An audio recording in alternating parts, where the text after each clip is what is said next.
Today I'm thrilled to announce that one of the world's largest pharmaceutical manufacturers and one of the best anywhere in the world, Pfizer, has agreed to offer countless prescription medications at major discounts in the United States as a result of the most favored nation drug pricing order that we established earlier this year. As you know, the United States is paying sometimes 10 times more than other countries for drugs, and a lot of excuses were made for that, but it went on for many years, many years, decades, and it's not going on any longer. We're going to be paying the lowest price now. We're going to be paying whatever the lowest price is, favored nations. This will save American taxpayers and consumers hundreds of millions of dollars a year. I want to thank Pfizer CEO Albert Bourla, who is one of the most respected people in the industry and in business generally. I will say that, Albert, for joining us today, along with Secretary, as you know, we've got a number of secretaries.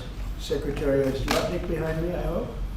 Where's Lutnick? He's over here, sir, to the right. You can get over here. I'm looking for Lutnick. Our great Secretary of Commerce. Good, I'm glad you're here. You would have been in trouble. Howard Lutnick, great. Secretary Robert F. Kennedy Jr., CMS Administrator, Mehmet Oz, Medicare Administrator Chris Plump, and the FDA Commissioner Marty McCary, and I just want to thank them all. They've been working hard on many things. I think this is one of the biggest medical announcements that this office has ever made, because we're talking about price reductions, as you'll see in a couple of minutes, that are incredible. For many years, Americans have paid the highest prices anywhere in the world for prescription drugs. They paid far more, 10 times, 13 times, 15 times more than other countries for the exact same product.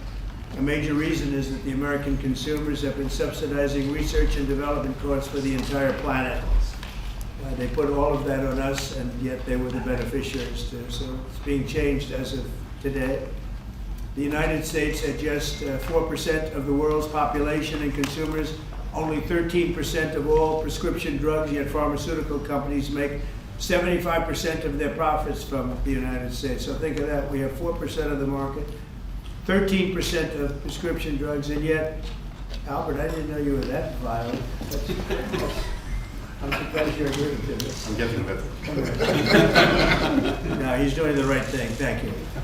And yet they make 75% of their profits from the American customers, so it's something. That's why I signed an executive order combating this practice, and we signed it very happily a little while ago. Today, Pfizer is committing, as will other drug companies as we go through the weeks, but Pfizer is truly one of the biggest in the world and one of the greatest in the world. Today, Pfizer is committing to offer all of their prescription medications to Medicaid, and it will be at the most favored nation's prices. It's going to have a huge impact on bringing Medicaid costs down like nothing else. I told you that in my first term, I was so proud of the fact that for the first time in 28 years, drug prices came down. And I had a news conference that I explained it was 1/10 of 1%, but it was down. And here we're talking about, in one case, over 1,000%. This is a critical step forward to our work and to improve healthcare, and hardworking, low-income Americans, especially low-income Americans, will be helped so greatly. In addition, Pfizer has agreed to provide some of their most popular current medications to all consumers at heavily discounted prices of anywhere between 50 and even 100%. And that's off the price.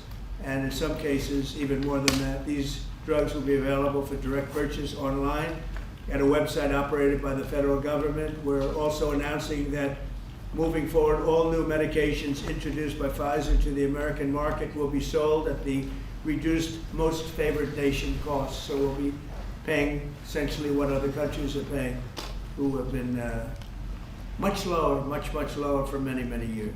Furthermore, Pfizer will invest $70 billion to reshore domestic manufacturing facilities. In other words, they're going to bring a lot of their facilities to make their drugs and make what they make, their product. They're going to make it in the United States. I appreciate that $70 billion investment and fund research and development right here in America.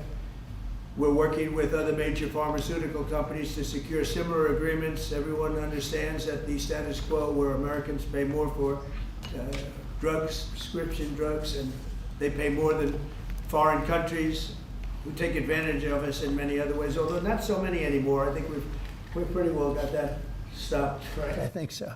We've stopped that, but they took advantage of a lot of other presidents, that I can tell you. But we're making this pay to be very unacceptable, what they've done in the past. That's why my administration has also taken historic action to investigate the unfair and discriminatory trade practices of other countries that extort our pharmaceutical makers to shift costs onto the American consumer.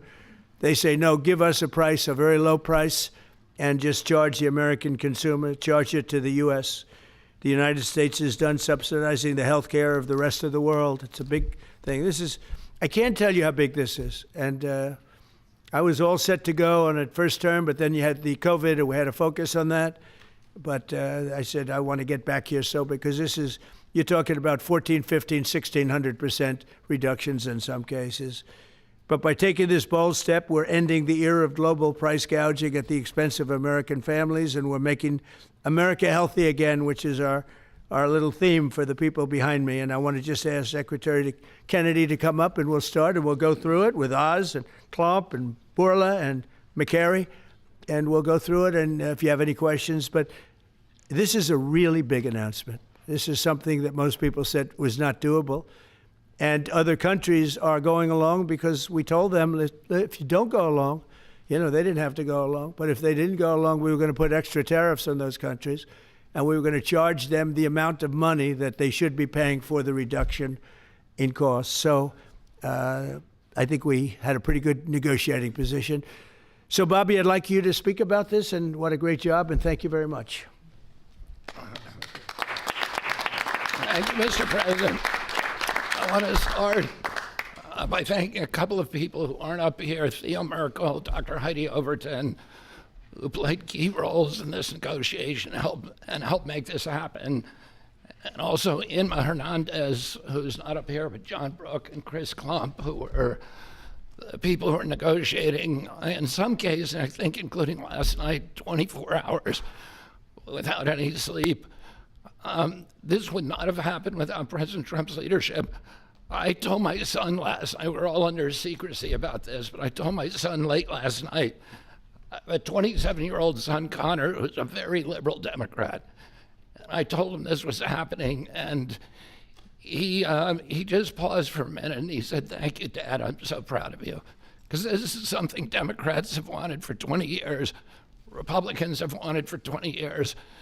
Everybody said they're going to do it. Nobody has even taken a step towards doing it. And the reason was because it was such a daunting task. And, even all of the negotiators, you see, I also want to thank Howard Lutnick. This would not have happened without him. But even all of the negotiators here and all the people on at HHS and at the White House team, all we could see was all the reasons that this couldn't happen. Everybody had tried. Nobody could make it happen. And it was President Trump alone who, with his doggedness, his persistence, he saw this clearly in a way that none of us other, in its most simplest terms. Why are we spending more on this country than any other country? Why are we spending 75% of the revenues that come to the pharmaceutical industry? We're doing all the research, and everybody else is riding on our slipstream.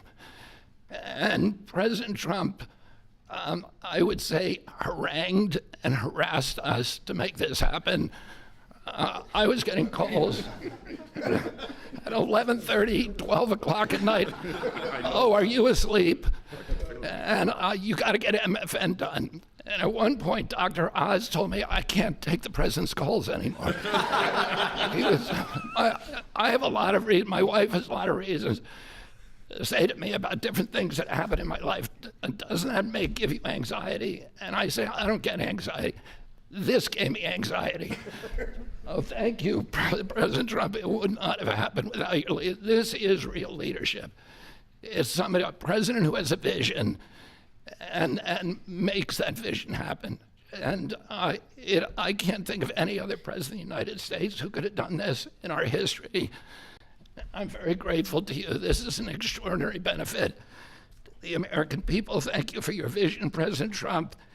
your bold action, your unwavering commitment to health and well-being of the American people. Never has a president stood up so bravely for the American people with respect to health care.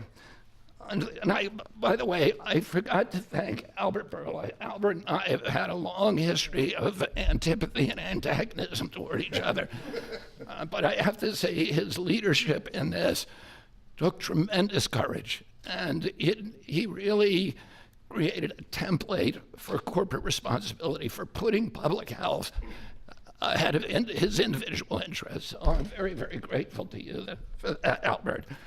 Under the leadership of President Trump, the U.S. government is now acting as a tough negotiator on behalf of the American people. Today is about fairness, it's about equality, it's about giving hope to those who are trying to stay healthy, who are managing illness, and who are fighting for their lives. We refuse to make the most vulnerable citizens continue to pay an unthinkable price for the world's pharmaceutical breakthroughs, which we pay for. This policy is a shield for the chronically ill who have carried the burden of high drug costs for far too long. It's a signal to every American family that we're finally putting their health and financial security first. And it sets a new standard, one that says we won't write blank checks to the drug industry any longer. No family should ever be forced to choose between filling a prescription and putting food on the table. Americans should not be gouged paying 300 or 400 or 1,000% more than people in other countries for the exact same drug, many times manufactured in the same factory in New Jersey and sold in Great Britain for 1/10 the price that it's being sold for here.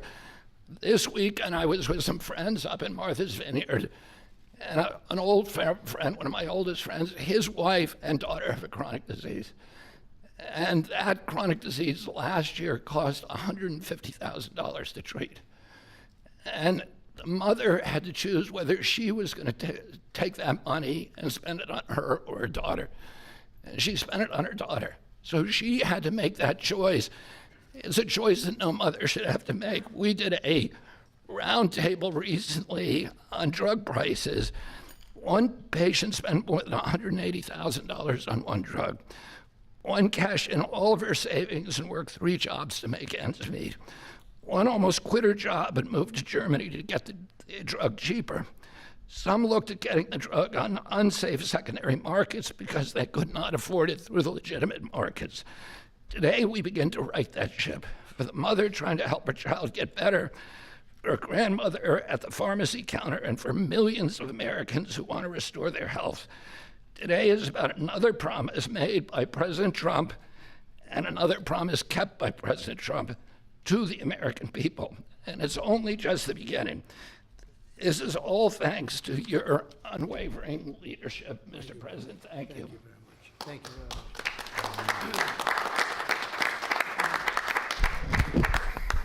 much. There is a fine line between vision and hallucination. People have to follow you for it to be a vision. And President Trump, you made a lot of people following you, an idea that most people thought was not possible, even remotely.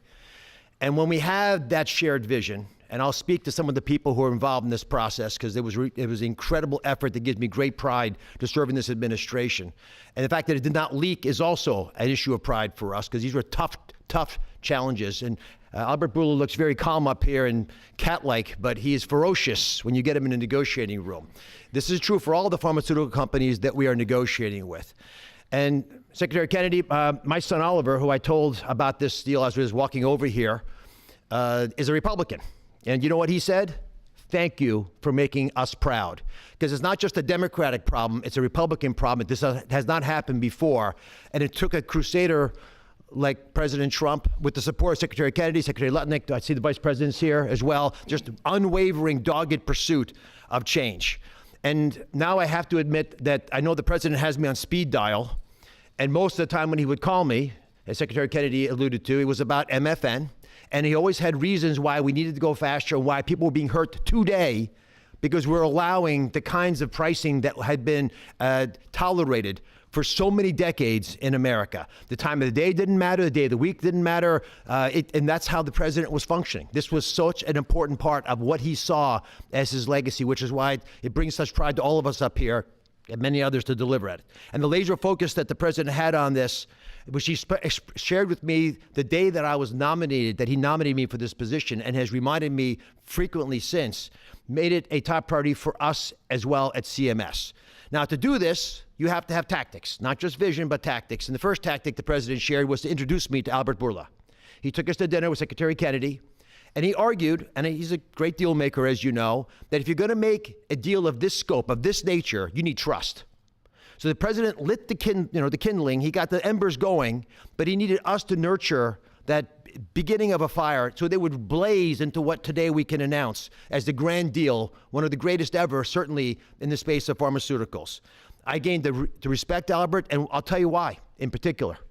It was because he recognized the dangerous problems facing so many Americans, that they had to choose between taking medications prescribed by their doctor that could be life-saving, or shopping at the grocery store, paying for their kids a fundamentally important need that would be squeezed out because they couldn't compromise on drugs, or often worse, they compromise on the drugs. 1/3 of all prescriptions are not filled in the pharmacy because of this. We talked through the winter, we talked through the spring, we talked through the summer, and we got nowhere. We stalled. The industry is powerful, they're important, they have smart people. There's no reason for them to give the numbers that the president is articulating today. And you see these numbers on the charts around us. These are massive wins for the American people. But the president in July demanded, after the executive order, that manufacturers make a firm commitment and to lower prices or else. And it sent shockwaves through the industry. It got the ball rolling again. Our talks with Albert heated up, but it wasn't until last week, if you want an inside story, it wasn't until last week that we made a major breakthrough. And our hardworking team embarked on a remarkable story that I think books will be written about, 24/7, nonstop, with industry, with Albert, with his great team at Pfizer. And with this partnership, we began to deal with the fundamental challenges we have, which is protecting medical advances for the future, while at the same time securing the prices Americans want today.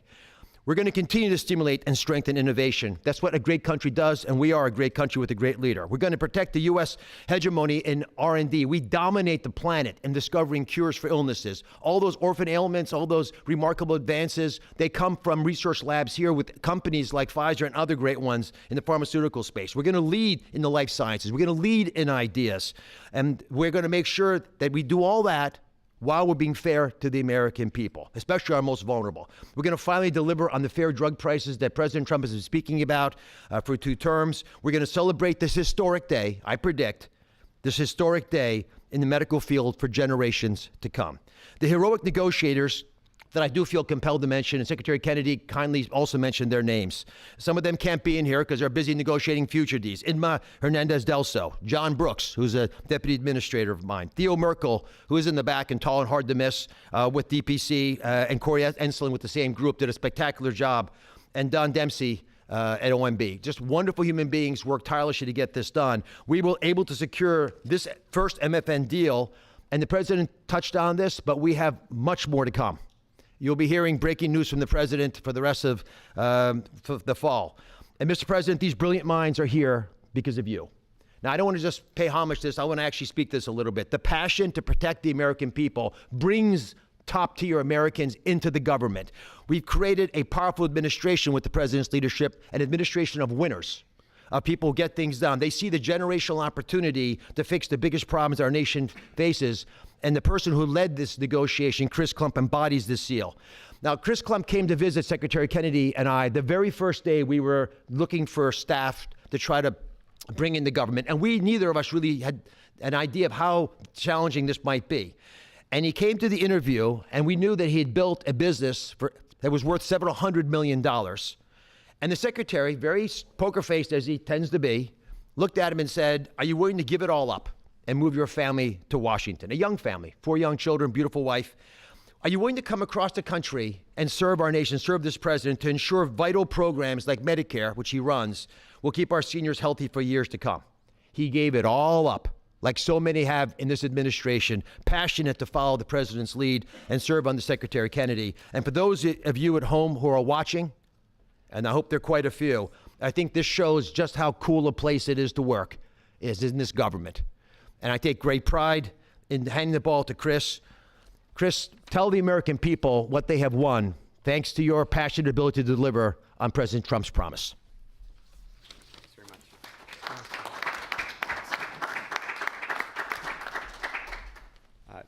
Thank you, Mr. President. You have enabled something that as recently as last night, nearly everyone has said was impossible. And Secretary Kennedy and Administrator Oz, thank you for having trust in us as a negotiating team to drive this forward on behalf of the American people. It is an absolute honor and privilege. And Mr. Borla, to you and to the team at Pfizer, you have taken a step that I think few appreciate, requires a level of courage to change something that for decades administrations have tried. And there was no incentive rationally for you to do, and yet you've done it because you recognized the opportunity to align your economic interest with the social interest of the American people, and we are grateful.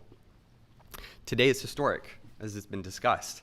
This is a major win in the battle for affordable health care and affordable drugs. As the president said, on average, we pay nearly 3 times what the rest of the wealthy world pays for branded pharmaceuticals. And yet we drive more than 50% of global R&D, 50% of revenues, nearly 70% of profits. It's unjust, it's morally unjust. And when this happens, we stifle innovation and we limit access for the most vulnerable people across the planet and in America who need these medications. And so the president directed us to make deals. That's what he does, and it's what we do. And all great deals, and this is a great deal, are rooted in principles. And this deal was rooted in the principle of fairness.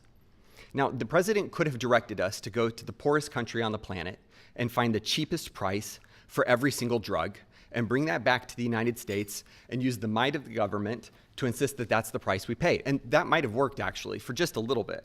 But very quickly, it would have utterly destroyed innovation in pharmaceuticals. It would have destroyed American primacy in building life-saving medications. There are nearly 20,000 known diseases on the planet. We have treatments or cures for far fewer than 10% of them. So that would have been a bad strategy, and it would have limited access to those who need those medications the most. But he didn't call for that. He didn't call for 50% lower than the lowest price on the planet. What he called for was fairness. And that's a powerful principle, because we all grow up wanting to be on the right side of fair.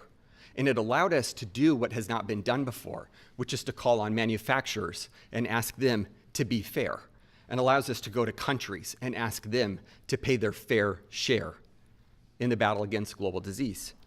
And that is the unlock for this great deal. Now, it's my privilege to talk just for a few minutes about the details of the deal. First, let's start with the definition of MFN. What do we mean by that? This is not made-up list prices that have often been quoted in prior administrations, stuffed with fees and rebates. We're talking about we start at net prices, after fees, after rebates, the prices people actually pay here, the prices people actually pay in other wealthy countries. We then index to a basket of countries, wealthy countries, across the world. And we go drug by drug, and we look for the lowest price, and that becomes the starting point for what an MFN price is in the United States. And then we've built this principles of fairness on 5 key pillars, as we've talked about. Number 1, as has been discussed, direct access for patients at TrumpRx, which is a site soon to be launched, available often at full MFN and always at lower prices than currently available. This is bypassing middlemen. It increases transparency. In many instances, prices are 80% lower than they are today.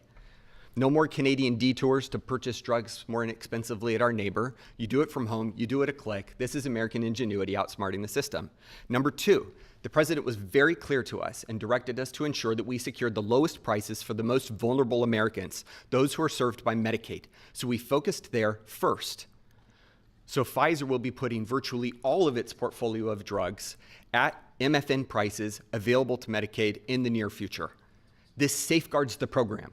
This ensures that this program lives as a lifeline without undue burden on the taxpayer for those who need it most, for our vulnerable Americans whom we are charged morally to care for. The third principle is about future-proofing fairness. This is the idea that Pfizer has committed, as are other manufacturers, that they will not launch a new drug for commercial, Medicare, Medicaid, or cash pay markets at a price that is higher than the other wealthy world. Now, they are free to price their drugs wherever they want. These are not price caps. These are not price controls. They can price however they'd like. We're simply asking them, and they are committing not to undercut us in other countries. This is an essential principle. This allows us to retrain other countries to appropriately value innovation for their citizens, to appropriately understand what fair share means to contribute global R&D. This allows us not to compromise access for those who need it most. And this is a powerful commitment. The fourth principle is around shared savings. As our commerce colleagues and as our US trade representative colleagues succeed in encouraging other countries to pay more for existing medications, a portion of that will go to fund additional R&D. And a portion of that will repatriate back to the United States to offset prices, lower prices further for Americans on those existing drugs. And the fifth principle, as discussed, with hats off to Secretary Lutnick and Ambassador Jameson Greer from US Trade, is about Pfizer committing to onshore 100% of the value of all imports that it currently imports to the United States, thus ensuring that we seal our great American resurgence. If you're watching this right now, and you have been looking for evidence that this is a president who knows and cares about you, who is fighting for you, who is fighting for every American, this is Exhibit A. This is not an empty promise. It's not platitudes. It's not lacking a plan. These are hard contracts with teeth, lowering prices now that we will all feel. These are the most significant, historical, substantive, mathematically quantified price reductions in the history of our country in modern-day pharmaceuticals. I cannot thank you enough for your leadership in enabling this to happen. It is an absolute pleasure. The president has showed us that the impossible can be achieved, and that is what's happened today. God bless America. With that in mind, it is my absolute pleasure to introduce Albert Bourla, CEO of Pfizer.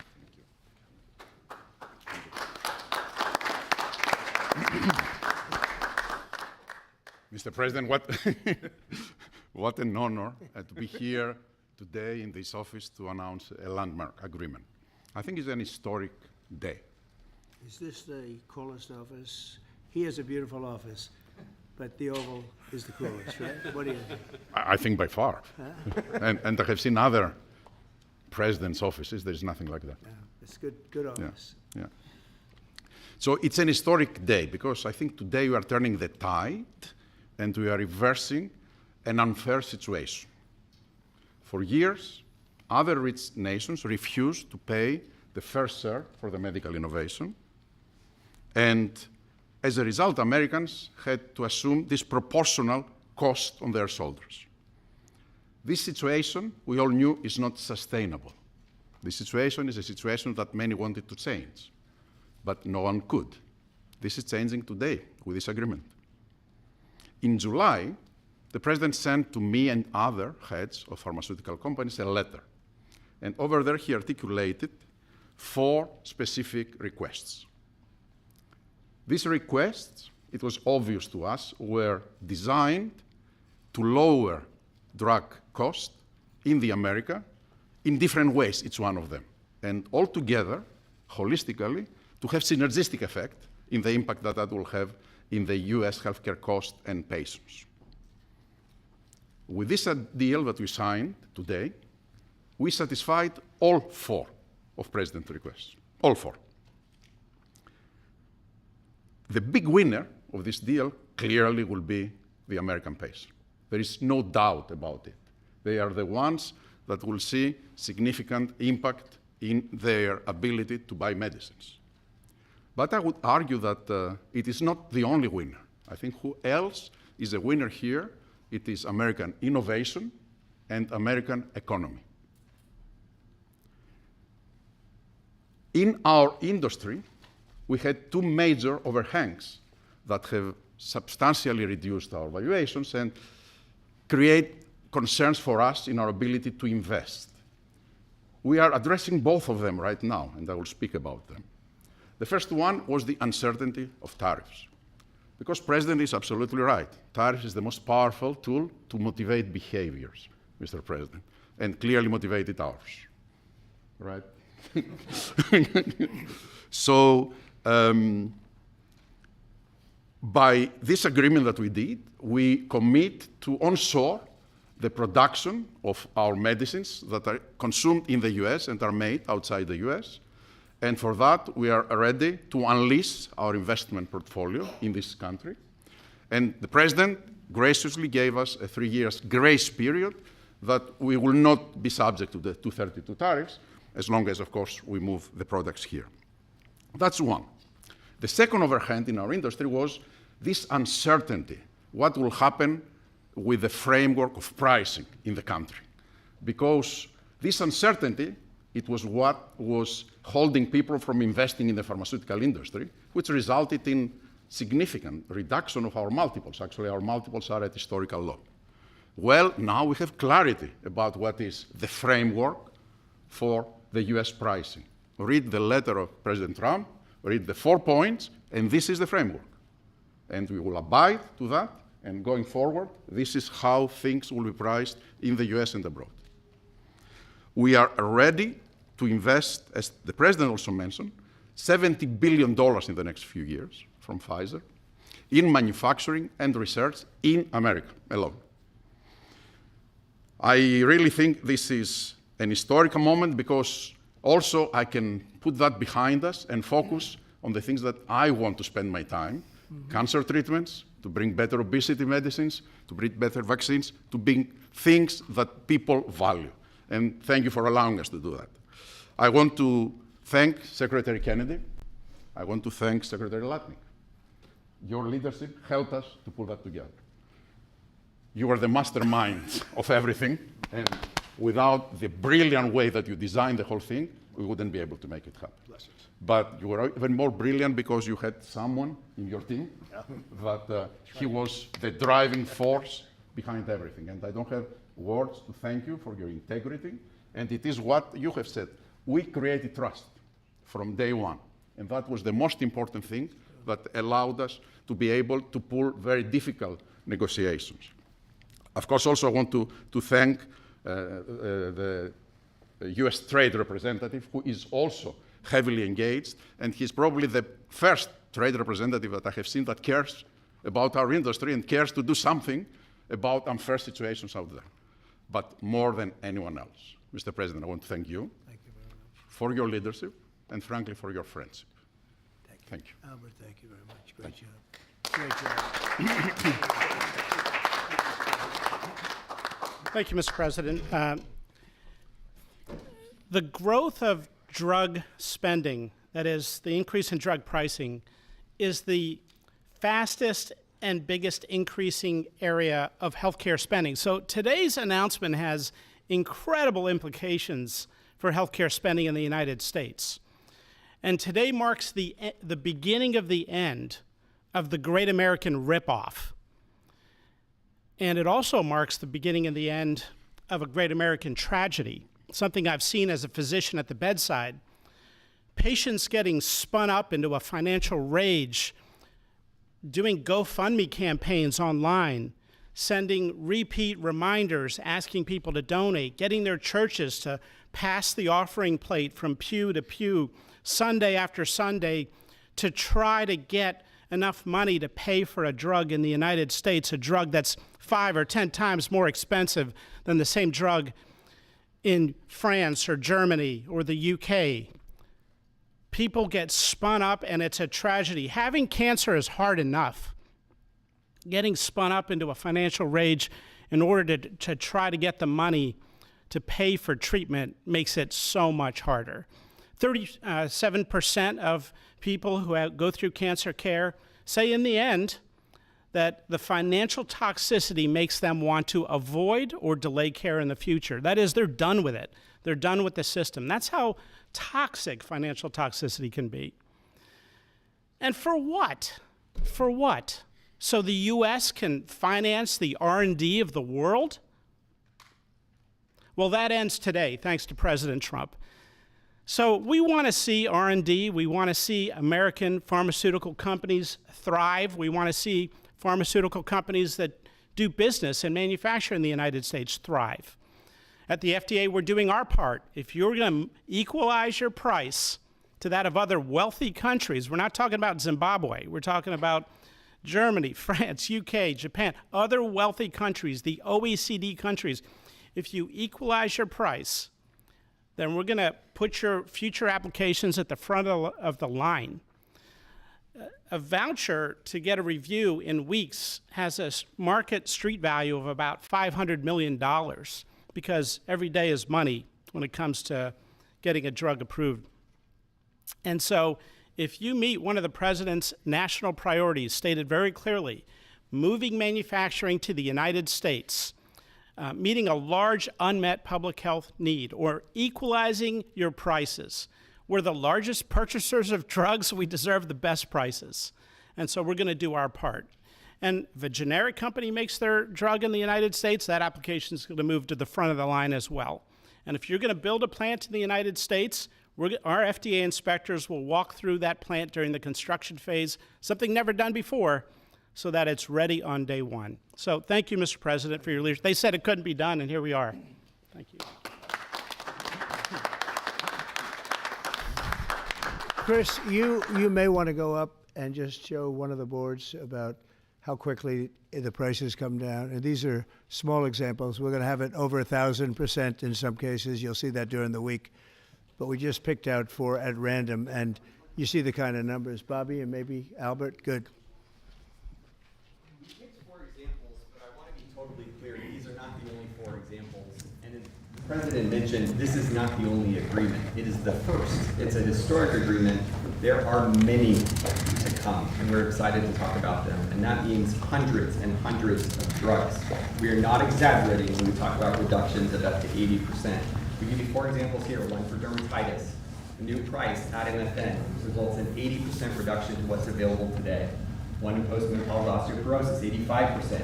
Migraines that affect so many Americans, 50% reductions. Rheumatoid arthritis, something my own mother struggled with, 40% reductions. This is about access. This is about ensuring that Americans have access to life-saving medications. These are real prices. These are net prices. They're not made up. They're not funny numbers. Thank you very much. Great job you've done. Everybody here has been incredible.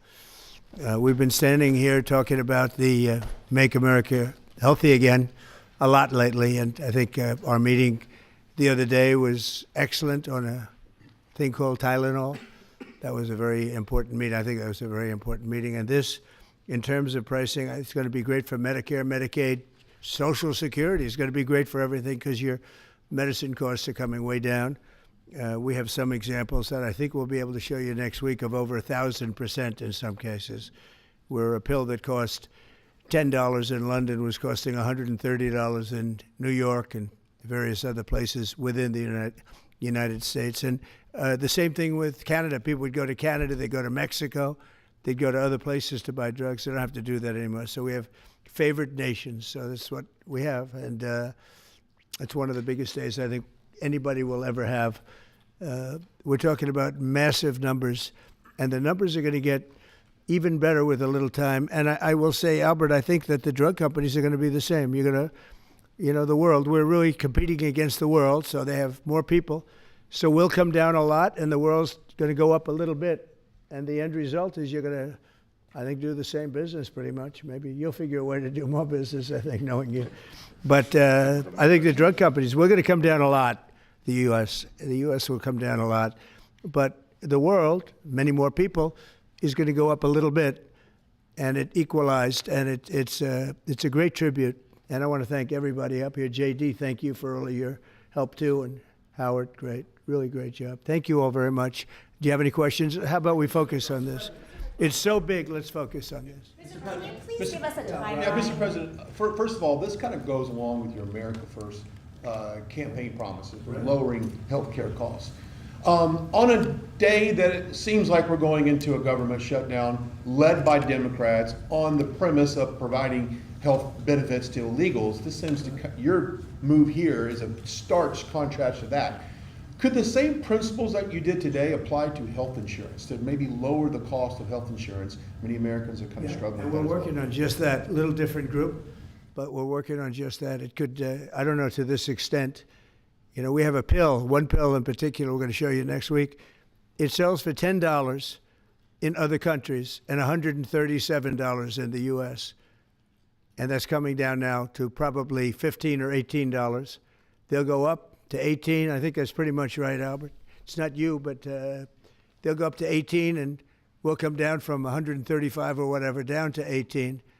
I mean, that's a massive number. Remember, I was the one that held a news conference because I lowered drug prices by 1/4%. I think it was 1/8 of 1%, but it was the only one in 28 years that brought drug prices down for the year. But it was a very small number. Now we're talking about, you're going to see one over 1,000%.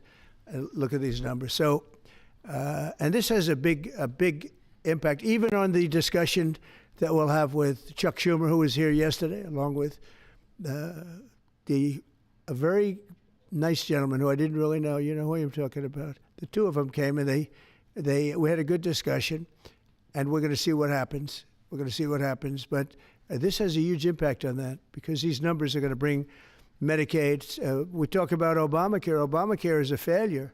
Obamacare is not good. It's there, but relative to other health care programs, it's in the lower 20%. It's not good. And I asked the Democrat representatives, what do you think about coming up with a better health care? This actually allows you to do that because the cost of prescription medicine is a very big, more than 50% the cost of what we're talking about. So we might be able to do something like that. This is one of the biggest news conferences from a medical standpoint that I think has ever been had by any administration. Yeah, please. Thank you. I'm curious, where are the other companies other than Pfizer? Are you expecting them to come later? They're all with us. And I was honored to have Albert be the first. He's done a fantastic job with, as you know, with the COVID. He did a fantastic job with a lot of things. He's a leader, and Pfizer is right at the top. You know, it's there. Eli Lilly has been fantastic also, my friend. And they're all coming in over the next week. We're making deals with all of them. And I said, if we don't make a deal, then we're going to tariff them an extra 5, 6, 7, 8%, whatever the difference is, and we'll take it that way. So we took away the advantage by the fact that we have tariffs. We took away the advantage that they would have of just saying no, and we couldn't do anything about it. If they do that, what we do is we'd put a tariff on them of an equivalent amount, and we take it that way. And nobody wants to play that game. So they're going to be, they're all going to be good. We didn't have to mention that to Albert. Well, maybe I whispered it to him very slightly, you know. We had to give ourselves a little bit of an advantage. But the tariffs played a big role because they know that's what's going to happen. President Trump. You mentioned the exemption of the 232s, but can you share a timeline for when we can expect the results of that 232 investigation? Let Howard answer that question, please. Sure. So while we're negotiating with these companies, we're going to let them play out and finish these negotiations because they are the most important thing to the American people. So we are standing by, helping and working with them, but the driver of the 232 outcomes is our HHS team because, I mean, look what they've accomplished today. So we are on their side helping them, but that is the model that's going to drive. And you have to understand, Albert's spending $70 billion that he wouldn't be spending because of the tariffs, let's say, and other reasons. I think he liked the winner of November 5th, in all fairness, but because of the tariffs. And that wouldn't happen. He's not going to pay any tariffs because when he moves here, there are no tariffs. So he won't be paying tariffs. That's the beauty of it. If you move here, there are no tariffs. And we have over $17 trillion, Albert. You believe these numbers? So Biden had less than $1 trillion for 4 years. We have over $17 trillion for essentially 8 months. Pretty amazing. When will prices come down, Mr. President? When can Immediately. They're going to start coming down. Drug prices? Well, they'll be starting immediately. Yeah. President, can you speak to what impact you think this reduction in drug prices will have on midterms coming up? I think it's going to have a huge. I said, if we can pull this off before midterms, I've wanted to do it from the beginning, from my first day in first term. And we were doing so well. We had the greatest economy we've ever had. Everything was good. And then we're ready to do this, which is complex and big. It's a big change. But what happened is COVID came, and we focused on COVID. We focused on COVID very hard with Albert, with the other companies, with everybody. Regeneron was a great thing. You know, we did a lot of therapeutics that were fantastic. And so we focused on that. And I said, if I pull this off again, the first thing I'm going to do, and we've been working on this for 8 months. It's a very big deal. This is a big shock to the system. But it's not as much as I said. They're going to go up. The world is going to go up a little bit. We're going to come down a lot. But now it's fair. We're going to be paying the same thing. Yeah, please. Trump, in your first term, when you cut the price of insulin, Biden later came in. He tried to steal credit for that. Do you worry that the Democrats are going to try to steal credit for these historic cuts? I really appreciate your question, because I did. I cut the price of insulin down to $35. And the problem is with many of these things, and in this case it's going to be pretty quick, but oftentimes you'll do something medically because of the process, and it won't be seen for 2 or 3 years. That happened also with, I could say 4 different things, but just if you talk about insulin. So it was 200, 300, 500, and you couldn't get it, and I got it down to 35. And I said, I hope I win the next election, because otherwise whoever wins is going to take credit for it. Well, what happened is we did win the election. We did great.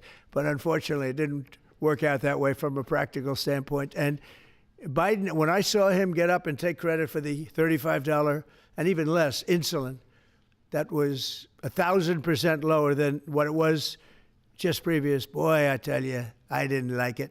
I didn't like it. So I did the best I could to let him know we did it, because we want to be given credit. But we are the ones that got insulin down to that number. And you're right, they tried to take credit for it. They had nothing to do. In fact, they didn't even know what happened. All of a sudden, the insulin price kicked in at $35. And they asked Biden about it. He had no idea what the hell they were talking about. But after they explained, and they didn't really explain to him because he was not capable really of understanding it. But when they went out and talked about it, they acted like it was a great feat by Biden. It had nothing to do with him. And it continues, and we'll get it down even further. But insulin was, people weren't taking it, I would imagine. They couldn't take it. God bless you, Bobby. I hope I didn't catch COVID just there. Don't you have Paxlovid? What is it? I have it here. He's got Paxlovid. Give me a Paxlovid immediately. Nancy Pelosi is ignoring what you're doing for the American people. She's going after your administration for cutting taxpayer-funded health care for illegal aliens. Last night, Nancy Pelosi, she went on NBC last night, dropped a bunch of F-bombs, told Republicans to go F themselves. Has she lost her mind? We have done an unbelievable job medically. Just this, if you did nothing else, we've done a lot like the insulin, but just this, nobody can ever catch this. This is the biggest price reduction times, maybe 10 times, 15 times than has ever been given before. And this is going to have a huge impact. You know, as I said, Obamacare is not a good thing. It's been bad. And I'd like to make it better. I told them, I spoke to a lot of people, a lot of Democrats recently. I said, why don't we change it? We can make Obamacare much better. We could come up with a new system that would be much better, less expensive for the people and better. This is maybe the biggest breakthrough because, you know, when you're talking about the prescription drugs, that's a big part of it. So we're going to look. This is prescription, but we're going to be looking at that. We could come up and through this whole thing, you know, because I don't know, we'll probably have a shutdown because one of the things they want to do is they want to give incredible Medicare, the Cadillac Medicare, to illegal immigrants.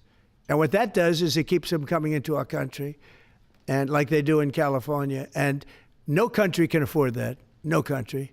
And we have the border stopped up, we have it closed, we have nobody for 4 months, zero people came in. That wasn't me, that's by the authorities who happen to be liberally oriented. But just think of that. We have people offering health care to people all over the world that they can't afford to pay. And that's the Democrats. And what that does is it brings people into the country because they want to come in for the health care. But no country can afford it, and they can't afford it. So we cannot allow them to charge tremendous amounts of money for health care for people that aren't even citizens. And in many cases, they come in from prisons, jails, and mental institutions. And we can't let that happen. So we have a big fight over that. We have a fight over open borders. They still want open borders. We're having a fight over men and women's sports, if you believe it. You would have thought they would have learned that it's not a good issue. And we have a fight in transgender, as you know, transgender for everybody. And that, when you talk medically, that's a lot of money too. That's a lot. Those operations are bad. So those things are also being discussed right now. I mean, can you imagine we're actually talking about open borders, and we now have a great border, and we have a great country. Our country was dead 1 year ago. Now we have the hottest country anywhere in the world. Big difference. Yeah. Say about the state of the Democrat Party when they have a 33% favorability rating on average in recent months, and they're willing to shut down the government over healthcare for They are shutting it down. We're not shutting it down. We don't want it to shut down because we have the greatest period of time ever. I told you, we have $17 trillion being invested, so the last person that wants it shut down is us. Now, with that being said, we can do things during the shutdown that are irreversible, that are bad for them and irreversible by them, like cutting vast numbers of people out, cutting things that they like, cutting programs that they like. And you all know Russell Vought. He's become very popular recently because he can trim the budget to a level that you couldn't do any other way. So they're taking a risk by having a shutdown because of the shutdown, we can do things medically and other ways, including benefits. We can cut large numbers of people out. We don't want to do that, but we don't want fraud, waste, and abuse.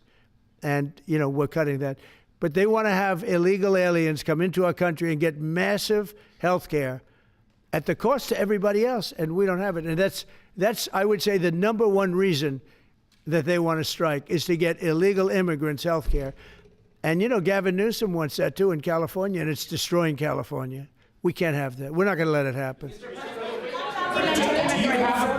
Do you have a plan for dealing with drug companies that are responding to MFN only by raising prices overseas as opposed to lowering prices in the U.S.? No, they're responding. I understand that question very well, but they're responding by lowering prices.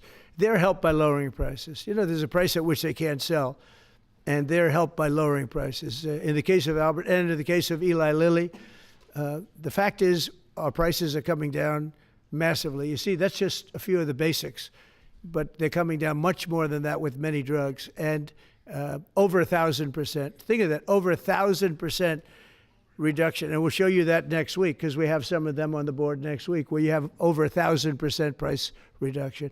No, what's going to happen is you're going to have the market will kick in. This way, the market kicks in. The other way, it was just basically it was just a form of control. You were stifling the market. Yeah. At this point, is a shutdown inevitable? And how would you describe the negotiations with Democrats yesterday? Are more meetings scheduled? So nothing is inevitable, but I would say it's probably likely because they want to give health care to illegal immigrants, which will destroy health care for everybody else in our country. And I didn't see them bend even a little bit when I said we can't do that. Okay? Can I ask a question of Dr. Oz, Administrator Oz? If there is no deal reached on the Obamacare subsidies with the Democrats, is there anything that CMS can do to lower those, to mitigate the increases of those Obamacare subsidies? Not really, but we have time.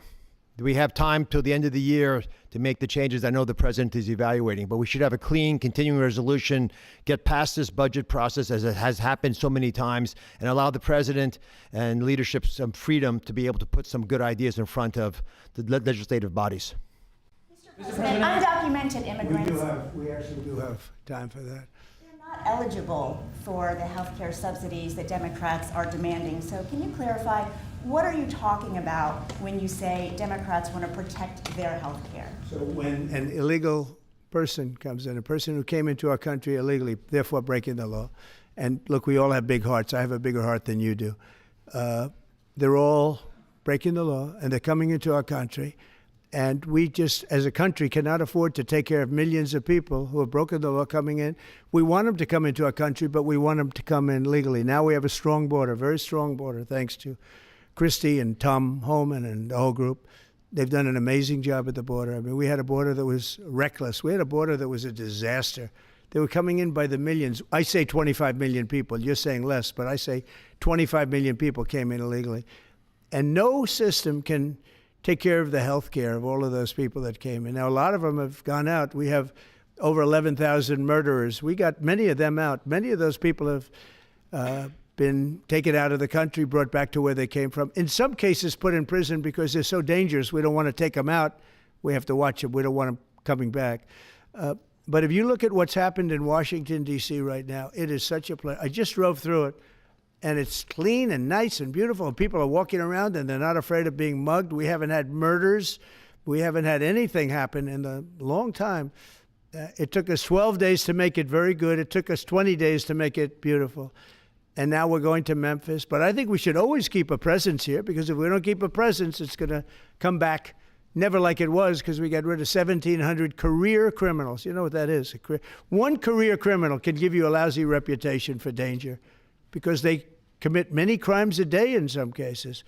But Washington, D.C. is an unbelievable example of what can happen. And now we're going, as you know, to Memphis, which was very similar to Washington, very dangerous. And we're there, and we're working along very well with the governor, the mayor. A lot of these Democrat mayors, you know what they don't want to have us do well, because if we do well, it makes them look bad, and they shouldn't feel that way. If I were a Democrat and I was a governor or mayor, I'd be calling Trump. I'd say, get your troops over here, just help, because the mayor of Washington is getting a lot of credit for what we did, a lot of credit. But the beauty is, isn't it nice? Seriously, you walk down the street, you're not going to be mugged. You're not going to be hit. We had a meeting about 3-4 months ago, and I was saying to the media, how many of you people have been threatened or mugged or accosted during your walk to the White House? And they said, we don't walk to the White House anymore.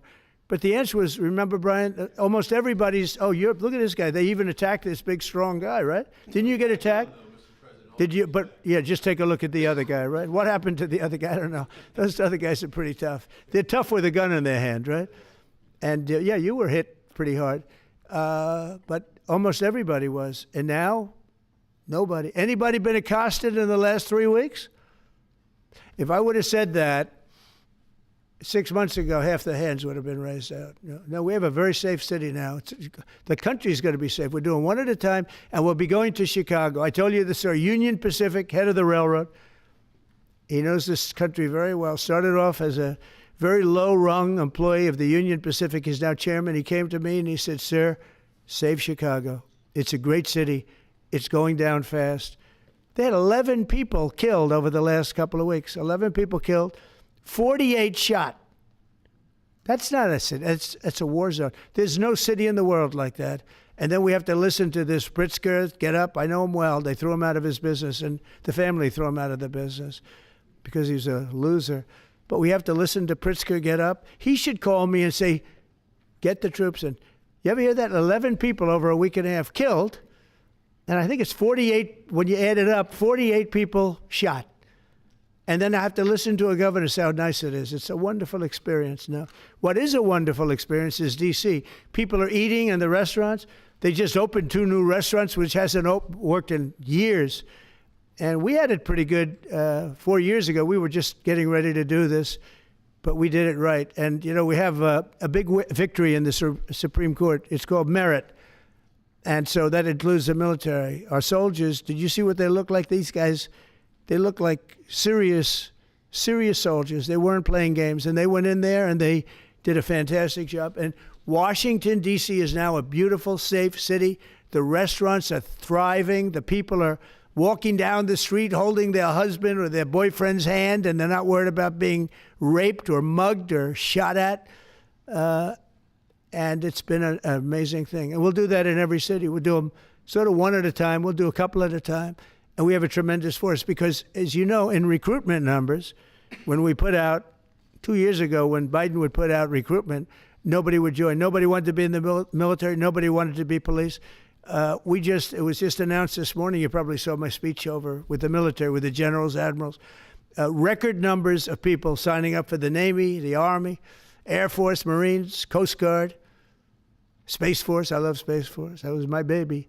But we have record numbers of people signing up, and that includes police department, fire department. So, it's been an amazing thing. Well, we're going to have another meeting next week on this. We have another great company coming in, similar kind of numbers. But we're going to show you some 1,000% drops in prices. There has never been anything like this in the history of medicine.